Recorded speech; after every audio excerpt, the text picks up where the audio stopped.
오늘 우리는 어린 양을 따르는 사람들, 그리고 그들이 이룬 교회, 네 번째인 두아디라 교회에 대해서 주신 말씀을 묵상하려고 합니다. 먼저 지도 위에 화살표를 보시면 일곱 교회 순서가 시계 방향을 따라 도시가 위치해 있다는 사실을 알게 될 겁니다. 당시에는 인쇄술이 발달된 때도 아니었고 또 이메일 같이 한꺼번에 메일을 발송할 때도 아니었습니다. 그랬으니 사도들이 하나님의 계시를 받아서 서신서를 쓰면 그것이 여러 교회를 순회하면서 회람되어야만 했던 겁니다. 지도로 보면 두아디라 교회는 지난주에 묵상했던 버가모에서 다시 60km 정도 내륙으로 떨어진 카이쿠스강 계곡에 위치되어 있었습니다.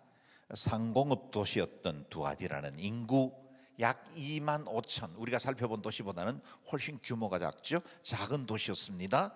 에베소처럼 상업이 발전된 도시도 아니었고 버가모와 같은 행정 중심의 도시도 아니었습니다. 이 특징 없는 작은 도시에 세워진 교회에 대해 우리 주님께서 계시록에서 말씀하시는데 가장 많은 분량을 들여서 두아디라 교회에 대해서 말씀하신 것입니다. 두아디라라는 도시는 신약 성경에 단 2번 기록되어 있습니다. 오늘 본문과 함께 사도행전 16장에 가면 빌립보 성에서 처음으로 예수 그리스도를 맞아들이고 예수 믿게 된 자주 옷감 장사 루디아, 그가 바로 두아디라 출신입니다. 지도에서 보는 바와 같이 두아디라와 빌립보는 거리적으로 그리 멀지 않는 곳에 위치해 있습니다. 루디아를 자주색 옷감 장수라고 소개하고 있는데 루디아의 고향이었던 이 두아디라에는 계곡에서 자생하는 담쟁이 뿌리에서 자줏빛 염료를 얻는 기술이 발달했습니다. 이 염료로 귀족들이 선호하던 고급스러운 자주색 옷감이 생산됐고 아마도 루디아는 빌립보 지역에 이 무역을 하기 위해서 오가던 여인 중에 하나였을 겁니다. 그 외에도 양모나 피혁, 상공업이 발달해서 중세에 우리가 길드라고 부르는 동업조합들이 있죠. 그래서 동종의 업계에 종사하는 사람들이 오늘날은 카르텔이라 그래서 공정거래에서 금지하고 있지만 당시에는 이와 같은 길드 조합들이 서로의 이익을 보호하기 위해서 함께 모였고 조합을 형성했고 또 이들이 자신들의 수호신을 함께 섬기는 종교적 중심지 역할도 함께 했다는 겁니다. 현대 튀르키예 아크히사르라는 도시에 가보면 주택가에 방치된 비잔틴 시대의 옛 교회의 잔해를 볼 수 있습니다. 이곳이 두아디라 교회가 있었던 곳이라고 할 수 없습니다. 이후에 기독교가 흥기할던 비잔틴 시대 때 세운 교회였기 때문에 지금은 잔해만 남아 있습니다. 두아디라 역시 어떤 경로 그리고 누구에 의해서 복음이 전파되었는지는 알 수가 없습니다. 단지 우리가 추측해 볼 수 있는 건 2가지 경로가 있을 텐데, 한 가지는 조금 전에 살펴본 바와 같이 루디아가 빌립보에서 예수를 믿고 마치 빌레몬이 그랬던 것처럼 자신의 고향에 돌아가 복음을 전파하고 교회를 세웠을 확률이 있습니다. 또 다른 경우는 다른 소아시아 교회들이 그랬던 것처럼 바울이 에베소에 머물던 그 기간에 방문했던 상인들이나 아니면 이와 같은 오가던 사람들이 회심해서 자신의 교회에 고향에 교회를 세웠을 수도 있겠습니다. 오늘 본문 말씀을 한번 돌아가 보죠. 두아디라 교회 말씀하시는 예수님의 모습, 어떤 부분으로 자신을 계시하셨는지 보지요. 18절 시작. 너는 두아디라 교회의 사자에게 이렇게 쓰라. 눈이 불꽃 같고 발이 청동처럼 빛나는 하나님의 아들이 이렇게 말씀하신다며, 두아디라 교회에 계시된 주님의 모습이 예사롭지 않습니다. 눈이 불꽃과 같다 하십니다. 어떤 이미지가 떠오릅니까? 모든 것을 밝히 보시는 전지전능하신 분을 묘사한 것입니다. 불꽃 같은 눈은 어둠 속에서도 모든 것들을 살피시는 하나님이시요, 어떤 두꺼운 담 너머에서 이루어지는 일들도 모두 아시는 그 주님 감찰자의 눈이심을 볼 수 있습니다. 그 눈으로 우리의 모든 것들을 살피시고 교회를 지켜보고 계셨다는 겁니다. 주님 앞에 속일 수 있는 것도 숨길 수 있는 것도 아무것도 존재하지 않습니다. 이렇게 주님께서 불꽃 같은 눈으로 모든 것을 보고 계신다는 이 사실을 알게 될 때 어떤 사람들에게는 이것이 너무나 감사하고 마음 든든하게 하는 것이 되겠지만, 어떤 사람들에게는 주님이 모든 것을 아신다는 사실이 오히려 두려움이나 부끄러움이 될 수도 있다는 것입니다. 주님 앞에 늘 최선을 다하여 충성하는 성도들은 주님께서 내 모든 것을 아신다는 사실이, 나의 봉사, 나의 섬김, 내가 다른 사람들을 위해서 수고하고 섬기는 모든 것들을 주님이 다 아신다는 것은 엄청난 격려가 될 것입니다. 용기를 얻게 되겠죠. 그러나 주님 앞에 자신의 삶이 자신이 없는 사람들은 이 말씀이 두려울 겁니다. 나의 허물 다 보셨고, 사람들은 모르지만 사람들 앞에는 적당히 속일 수 있었지만 나의 모든 숨은 동기까지 다 살피시는 그 주님, 불꽃 같은 눈동자 앞에 있다는 건 오히려 큰 부담이요 두려움이 되었을 겁니다. 그럼에도 우리가 분명히 기억해야 할 사실이 있습니다. 주님께서 불꽃 같은 눈동자로 우리를 감찰하신다는 것은 우리의 부족함이나 허물을 덜추어내시기 위함이 아니라 당신이 사랑하시는 친백성들에게 가장 좋은 길로 이끄시기 원하시는 하나님의 의도로부터 시작되었다는 걸 기억해야 합니다. 실수나 허물을 캐내기 위한 무서운 감독자의 눈이 아니라 우리가 사망의 엄침한 골짜기를 다닐 때, 또 때로는 곁길로 빠지고 때로는 어두운 곳에서 헤맬 때 주님께서 보호하시고 다시 돌이키시고 원수의 손에서 지켜주시고 우리를 하나님 앞에서 온전한 자로 빚어가시기 위한 사랑의 눈이다는 사실을 기억해야 합니다. 이스라엘을 지키시는 그분은 졸지도 않으시고 주무시지도 않으신다. 여호와는 너를 지켜주시는 분이시니 여호와께서 내 오른편에서 그늘이 되신다 말씀하신 바로 그 주님은 우리의 모든 동기와 우리 행동을 살피심으로 우리를 더 온전함으로 이끌고 거룩함으로 이끄시는 복된 눈이다는 겁니다. 그래서 우리 앞에 계신 그 불꽃 같은 주님의 눈이 부담이나 부끄러움이 아니라 여러분에게 축복과 평안의 은혜가 되시기를 주의 이름으로 축원합니다. 아멘. 우리 주님은 먼저 두아디라 교회의 수고를 칭찬하십니다. 19절 말씀을 읽어볼까요? 시작. 나는 내 행위들과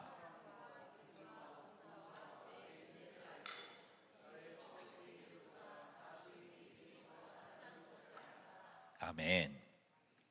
주님은 디와디라 교회가 신실하게 주를 섬긴 모든 것을 안다라고 하십니다. 우리가 7교회에 주신 말씀들 가운데 가장 자주 반복되는 주님의 행위 중에 하나가 아시는 거죠.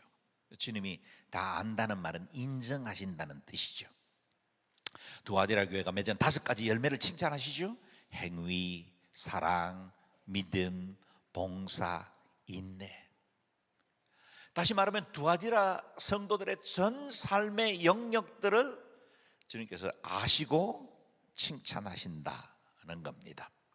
주님께 인정받은 것이죠. 주님께서 두아디라 교회 모든 선한 행위와 일들, 선한 사업, 힘써온 것 안다 하십니다. 두아디라는 사랑도 풍성했습니다. 믿음도 깊었습니다. 피차에 잘 섬겼고 봉사했습니다. 고난 중에도 인내할 줄 아는 믿음, 소망이 있었습니다. 그 모든 것을 주님께서 다 안다 하십니다. 너희 행위, 사랑, 믿음, 봉사, 인내 내가 다 보았고 다 안다. 저는 이 말씀이 저와 여러분에게도 들려지기를 바랍니다.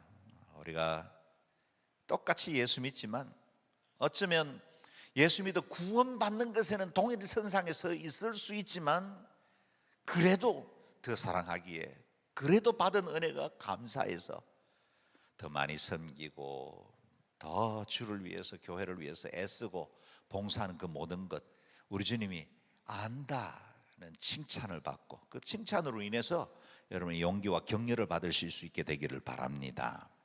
그 무엇보다 두아디라 교회가 기뻐할 만한 칭찬은 처음 행위보다 나중 행위들이 더 낫다는 거예요. 에베소 교회는 첫사랑을 버려서 책망받은 교회가 되었는데 두아디라 교회는 처음 행위보다 나중에 시간이 지나갈수록 그 믿음과 행위들이 더 온전함으로 이르렀다는 겁니다. 시간이 지나갈수록 주를 향한 사랑이 더 깊어지고 삶이 더 성숙해진 겁니다. 믿음도 깊어지게 되었습니다. 더 많이 헌신하게 된 겁니다. 사랑이 더욱더 풍성해진 겁니다. 오늘 예배하는 우리 모든 성도들이 주님 앞에 칭찬받을 때 처음 행위들보다 나중 행위들이 더 낫다는 말씀을 듣기를 주의 이름으로 축원합니다. 아멘. 그렇죠. 살아있는 모든 것은 성장합니다. 그리스도인들도 영적 성장을 이루어야 합니다. 새해가 바뀌고 벌써 한 달이 지났습니다. 지난 2024년보다는 2025년 여러분 더 성장하고 더 사랑하고 더 변화받게 되기를 바랍니다. 그리스도인들이 이 영적 성장을 통해서 더 온전한 믿음을 가지게 되므로 주님께서 평가하실 때 너의 처음 행위보다 나중 행위가 더 나았구나, 그런 평가를 받을 수 있어야 합니다. 제가 제일 좋아하는 찬송가, 찬송가 다 좋습니다. 그러나 애창하는 찬송 중에 하나가 413장입니다. 그런데 이전에 개편 찬송가에 보면 그 찬송은 511장이에요. 제가 이 찬송을 얼마나 좋아했으면 제 전화번호 뒷자리를 0511로 삼았겠습니까? 그만큼 제게는 너무 좋아하는 찬송, 그리고 내가 늘 고백하는 찬송, 앞으로도 그렇게 살고 싶어하는 찬송입니다. 같이 한번 불러볼까요? 내 구주 예수를 더욱 사랑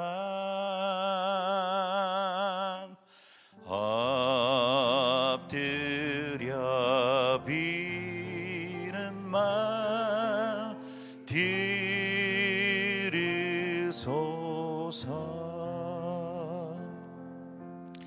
내 진정 소원이 내 구주 예수를 더욱 사랑 더욱 사랑. 아멘. 김혜연 순모님 감사해요. 절대 응감이에요. 우리가 그리스도를 사랑하되 더욱 사랑, 어제보다 오늘 주님 더 사랑하고, 오늘 내가 사랑하고 섬겼던 것보다 내일이 되면 주님 더 사랑하는 존재로 변화되어 있고, 내 나이 30대 뜨겁게 주님을 사랑하고 섬겼지만 40살이 되니 더 사랑하게 되고, 50이 되니 60이 되니 주님에 대한 이해와 그 사랑이 더 깊어지는 단계. 그래서 주님 앞에 서는 그날, 이전엔 세상 나 기뻤지만 지금은 오직 예수 그리스도 외에는 기쁜 분이 없습니다, 그런 고백하는, 그래서 날로 더 성장하고 변화받고 더 사랑하게 되는 저와 여러분 되시기를 주의 이름으로 축원합니다. 사다리를 밟고 올랐으면 다음 사다리를 밟아 올라가게 되듯이 여러분, 우리의 믿음도 여기까지 머물지 말고 더 성장해야 합니다. 영정 온누리교회가 여러분에게 영적 성장을 이루는 디딤돌이 되기를 바라고, 여러분과 저의 만남이 피차에 영적 성숙을 이루고 우리 성도들이 순회에서 만나고 1:1 양육자와 동반자로 만나고 이 모든 과정들이 더 영적으로 성장해서 사다리를 밟고 올라가는 것처럼 그리스도 앞에 더 성장하고 변화받는 그런 계기가 될 수 있기를 바랍니다. 지금까지도 복 받아왔지만 그 복 디딤돌 삼아 더 큰 복 받기를 축원합니다. 지금까지도 은혜 받아, 은혜 없이 이루어진 일 하나 없지만 그 은혜를 디딤돌 삼아 더 큰 은혜 사모할 수 있게 되기를 바랍니다. 그 어떤 고난도 우리 성장을 멈추지 못하게 하고, 시련을 만나더라도 결코 우리의 믿음이 넘어지지 않도록, 때로는 우리가 연약하기 때문에 휘청거리기도 하고 주저앉을 때도 있지만 다시 일어서고 다시 나아가는, 그래서 때로 넘어질 때는 뒤로 나자빠지지 말고 앞으로 엎어져서 우리 주님 발등상 앞에 엎어져서 주님 앞에 또 그 우리의 고난과 어려움들이 더 성장하는 계기가 되고 더 주님께 가까이 나아가고, 주님을 사랑하되 내 생애와 삶을 다해 내 전 존재, 내 세포 신경계 하나하나에 이르기까지 주에 대한 사랑으로 채워지는 도육한 목사 그리고 여러 성도들 되시기를 주의 이름으로 축원합니다. 아멘. 이렇게 성장하는 교회, 칭찬받은 두아디라 교회도 책망받을 일이 있었습니다. 20절 21절 말씀 읽겠습니다. 시작. 그러나 내가 내게 책망할 것이 있으니 내가 이세벨이라는 여자를 용납하는구나. 그 여자는 스스로 예언자라 하며 내 종들을 가르치고 유혹해 그들로 음행하게 하고 우상에게 바쳐진 음식을 먹게 했다. 내가 그 여자에게 회개할 기회를 주었지만 그 여자는 음행을 회개하려 하지 않았다. 아멘. 자칭 선지자라 하는 여자 이세벨을 용납했다는 사실을 책망하고 계십니다. 이세벨은 여러분이 알고 있듯이 북이스라엘의 악한 왕 아합의 아내였지요. 이웃 국가였던 시돈의 공주였고 그야말로 열렬한 바알 숭배자였습니다. 북이스라엘 아합 왕에게 시집 올 때 바알의 신상들을 가지고 왔는데 그 자신만 바알을 섬긴 게 아니라 온 북이스라엘로 바알 숭배를 하게 만드는, 그래서 범죄하게 만드는 역할들을 합니다. 나봇의 포도원을 불의하게 빼앗았고 선지자 엘리야를 죽이려고 도끼를 품었던 악한 여자 중에 하나였습니다. 그런데 이 이스벨이 수백 년 후에 두아디라 지역에 다시 태어났다는 말입니까? 그럴 수는 없지요. 백성들의 마음을 미혹하여 우상 숭배에게 참여하게 했던 악녀 이세벨과 같은 두아디라 교회를 영적으로 타락하고 미혹시키는 악한 여자가 거기 또 있었다는 거예요. 지금 우리는 이 여자가 누구인지를 알지 못하지만 적어도 두아디라 교회 성도는 이 편지를 받자마자 바로 그 사람을 지적하고 있다는 사실을 깨달았을 겁니다. 두아디라 교회의 문제는 무엇이었습니까? 이세벨을 용납한 것입니다. 영적 간업을 하도록 유혹하는 자가 두아디라 교회 안에서 버젓이 활동하도록 방치해버리고 말았다는 겁니다. 그 때문에 일부 성도들은 이세벨이라 불리는 이 악한 여자의 가르침을 따랐고 우상 제물을 먹었고 또 신전 창기들과 함께 행음하는 일에도 참여하고 있었다는 겁니다. 그런데 교회가 이 악한 자들을 제지하지 못하고 방관하고 말았습니다. 두아디라 교회는 이전에 우리가 묵상해봤던 다른 스무나 교회나 버가모 교회의 여러 어려움과는 다른 차원이었습니다. 스무나나 버가모는 황제 숭배자들로부터 오는 박해가 있었습니다. 외부로부터 주어지는 그 압력을 견뎌내야만 했죠. 그러나 두아디라에는 황제 신전이 없었습니다. 작은 도시다 보니. 그리고 교회 외부로부터 오는 박해도 크지 않았습니다. 대신 교회 내부에 은밀하게 독버섯처럼 자라나고 있는 이 거짓 가르침이 암덩이처럼 점점 새를 불리고 있었다는 겁니다. 병들었지만 자각 정세가 별로 없었고 또 설사 그 정세가 드러난다 할지라도 그것을 인정하려고 하지 않은 겁니다. 그 사이에 암덩어리는 점점 자라고 있었습니다. 외부의 박해와 시련은 차라리 견뎌내기가 쉽습니다. 왜냐하면 주적이 분명히 보이거든요. 피아가 구분되면 싸우기가 쉽습니다. 그런데 대부분의 게릴라전에서 실패하는 이유는 피아가 제대로 구분이 안 되는 거예요. 중동전에서 미국이 고전하는 건 똑같이 그냥 이렇게 뭐 옷들을 뒤집어 쓰고 똑같은 민간인 복장으로 다니는데 그 속에 총을 숨기고 어느 날 나타나서 공격을 하고 어떻게 감당하겠어요? 베트남전에서 실패한 이유도 그거죠. 피아 구분이 안 되면 언제나 어렵습니다. 이 내부에서 서서히 자라나는 이 거짓과 유혹, 주적이 제대로 보이지 않았기 때문에 그들이 무감각해지기 쉬웠고 제대로 단호하게 대처하지를 못했다는 겁니다. 오늘 우리 교회들이 직면한 문제, 우리 한국교회가 지금 경험하고 있는 이 어려움들은 외부의 핍박이나 어려운 문제는 아닌 것 같습니다. 진실로 우리 교회들의 큰 위험은 교회의 세속화이죠. 성도들이 하나님을 경외하는 마음이 점점 식어가고 있습니다. 하나님 그 불꽃 같은 눈으로 살피시는 그 주님 앞에 코람데오로 살아야 하는데 그 하나님을 두려워하지 않는 마음 때문에 점점 죄와 가까이 하게 되고 세속주의로 살게 되는데도 그에 대해서 도전도 두려움도 갖지 않는 상태가 되어가고 있다는 겁니다. 세상적인 가치가 암덩어리처럼 교회 안에서 자라가고 있는데 적당히 용납하고 있지는 않는지 우리가 돌아보아야 한다는 겁니다. 우리가 이 세상의 죄에 대해서 모호하고 나약한 태도로 응거주춤하는 동안 교회와 성도들은 점점 거룩함을 잃어버리고 영적 능력도 상실하고 있습니다. 이 두아디라 교회를 죄 가운데로 이끌어간 이세벨은 주님께서 회개의 기회를 주셨음에도 불구하고 그들은 돌아서지 않은 겁니다. 회개를 못한 게 아니라 하지 않은 것입니다. 내가 그 여자에게 회개할 기회를 주었지만 그 여자는 음행을 회개하려 하지 않았다. 주님께서 회개의 기회를 주셨지만 그 자신의 죄를 인정하는 걸 싫어한 겁니다. 회개하려 하지 않겠다고 고집을 부리고 있었다는 겁니다. 요한복음 3장에 보면 이에 대해서 지적하는 말씀이 나오죠. 이 정죄는 이것이니 곧 빛이 세상에 왔으되 사람들이 자기 행위가 악함으로 빛보다 어두움을 더 사랑한 것이라. 자신이 어둠에 있으니까 빛을 거절한 겁니다. 고개를 돌려버린 거예요. 악한 자는 어둠 속에 있어야 편안함을 느낍니다. 그래서 대부분의 이 땅에 일어나는 모든 죄들은 어둠 속에서 일어납니다. 백주에 대낮에 벌거벗은 대낮에 일어나는 일들은 많지 않습니다.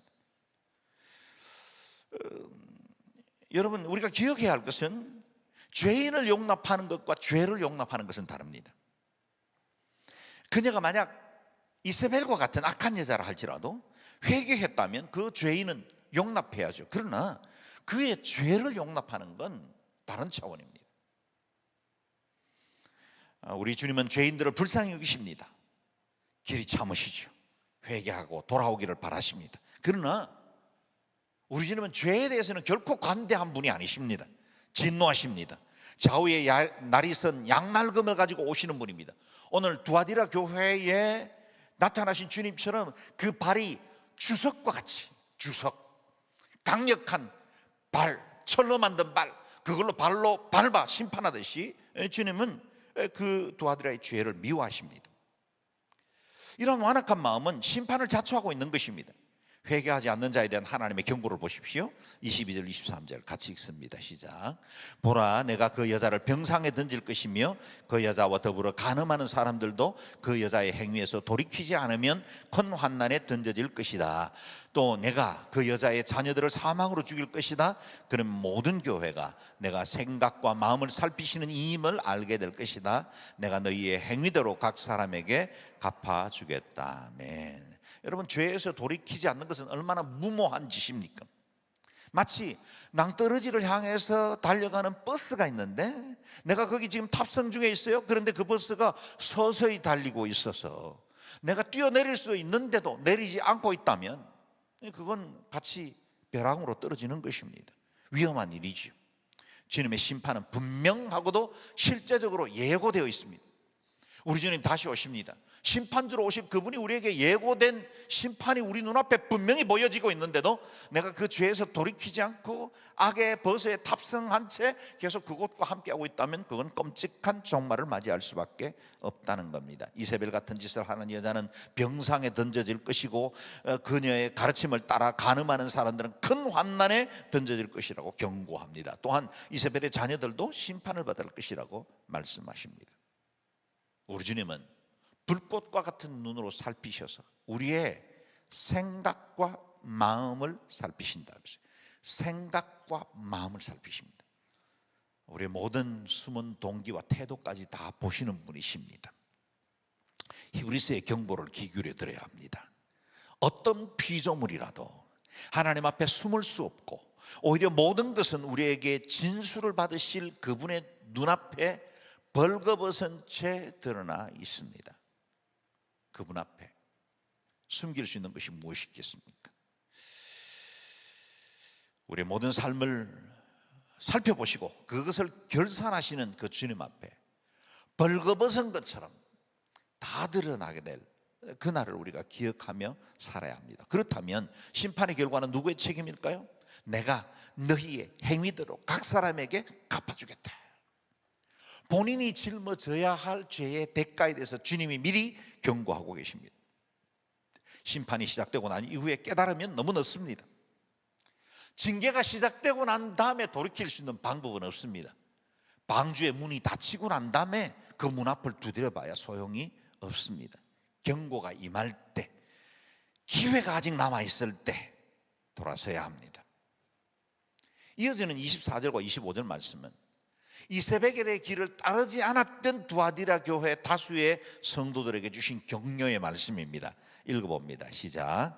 그러나 나는 이러한 가르침을 받지 않고 소위 사탄의 깊은 것들을 알지 못하는 두아디라에 있는 너희 남은 사람들에게 말한다. 나는 너희에게 아무 짐도 지우지 않을 것이다. 다만 너희는 너희가 가지고 있는 것을 내가 갈 때까지 굳게 붙잡으라. 아멘. 이세벨의 가르침을 받지 않고 사탄의 꾀임에 들어가지 않은 남은 사람들에게 주신 말씀. 남은 사람들에게. 하나님은 이 세상에 그 어떤 악한 세대가 시작되고 아무리 사회가 악하고 폐역해져도 그 속에 반드시 하나님은 남은 자를 두십니다. 아합과 이세벨 같이 그렇게 타락했던 바알과 아세라를 섬기는 그 시대에도 하나님은 남은 자 7천을 두셨어요. 바알은 주여 저만 홀로 남았습니다. 자기 혼자 이 모든 무거운 짐들을 다 지고 있는 줄 알았습니다. 그야말로 엘리야는 스스로 이 거대한 이 영적 세력 앞에서 넘어질 수밖에 없다고 생각을 했어요. 그런데 하나님이 아니다. 너희에게 남은 자 7천이 있다. 거루터기를 두시죠. 유대가 패망하고 이스라엘이 다 망해버린 것 같아도 하나님 거기 경건한 소수를 남겨두십니다. 어떻습니까? 한국교회 우리가 볼 때도 걱정스럽죠.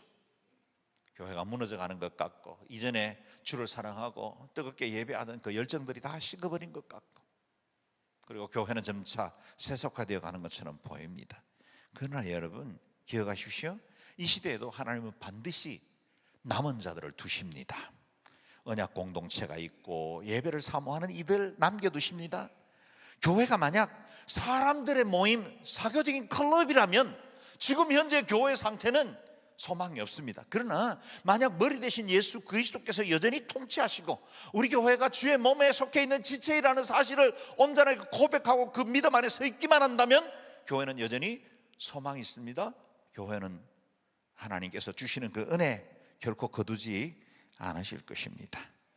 어린 양을 따르는 사람들 곧 남은 자들과 함께 지켜내야 할 거룩한 복음이 있는 것입니다. 다만 너희는 너희가 가지고 있는 것을 내가 갈 때까지 굳게 붙잡아라. 무엇을 굳게 붙잡아라 하십니까? 이미 우리가 가진 것이에요. 이미 우리가 알고 믿었던 복음입니다. 이미 우리가 고백하던 그 은혜입니다. 예수 그리스도 그 십자가로 말미암는 구원의 은혜, 우리가 알고 있는 것이요. 이미 알고 있는 것을 굳게 붙들라.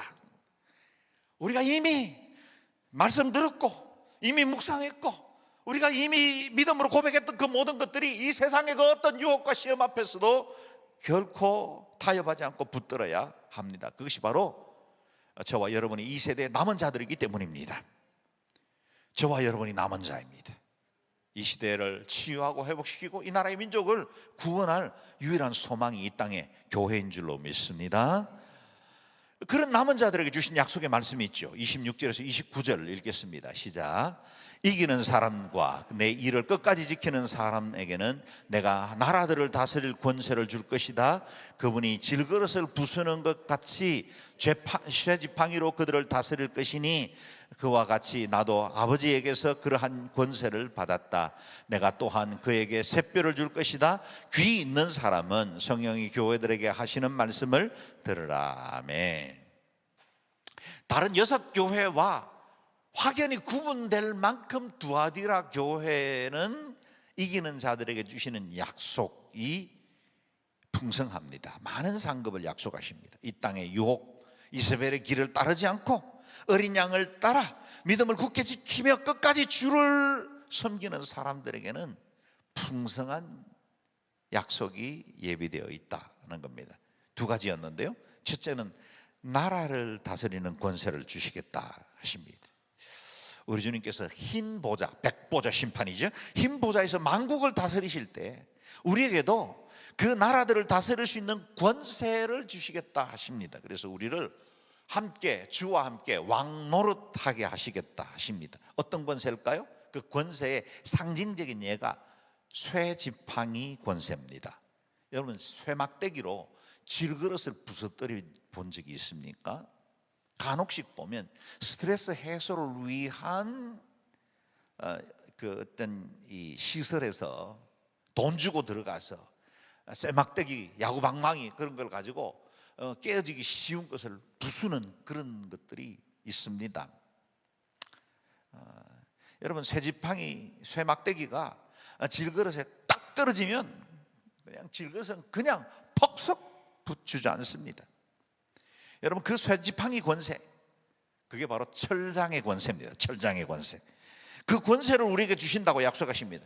우리가 예수님의 이름으로 마귀를 쫓고 사단의 권세를 향해 명령할 수 있는 쇠지팡이의 권세를 주셨는데, 그 철장의 권세를 주셨는데, 그것으로 우리는 이 땅의 모든 악하고 대적하는 것들을 무너뜨릴 권세를 예수 그리스도의 이름과 오늘 우리가 다시 기억하게 될 주의 보혈의 권세로 우리에게 주신다는 사실을 기억해야 합니다. 우리가 예수의 이름으로 주의 보혈로 마귀를 쫓고 사단의 권세를 향해 명령할 수 있는 쇠막대기의 권세, 그것을 우리에게 주신다 하셨습니다. 예배하는 우리 모든 사랑하는 성도들, 여러분에게 이와 같은 권세가 있기를 주의 이름으로 축원합니다. 쇠막대기로 질그릇을 깨뜨리듯이 이 땅이 그릇된 사탄의 문화를 깨뜨리고 옛 죄의 습관과 우상 숭배의 우리의 헛된 도모들을 깨뜨리는 그 권세, 영적 권위 소유할 수 있는 주님의 사람들 되시기를 주의 이름으로 축원합니다. 두 번째는 새벽별을 주신다 하십니다. 이 새벽별은 먼 바다를 항해하던 항해사들에게는 그야말로 좌표와 같은, 나침반이 없던 때는 그야말로 방향 지시등과 같은 것이었죠.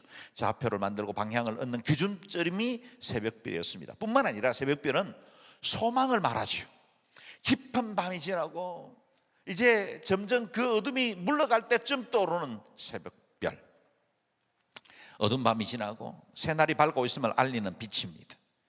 그 새벽별이 바로 예수 그리스도이십니다.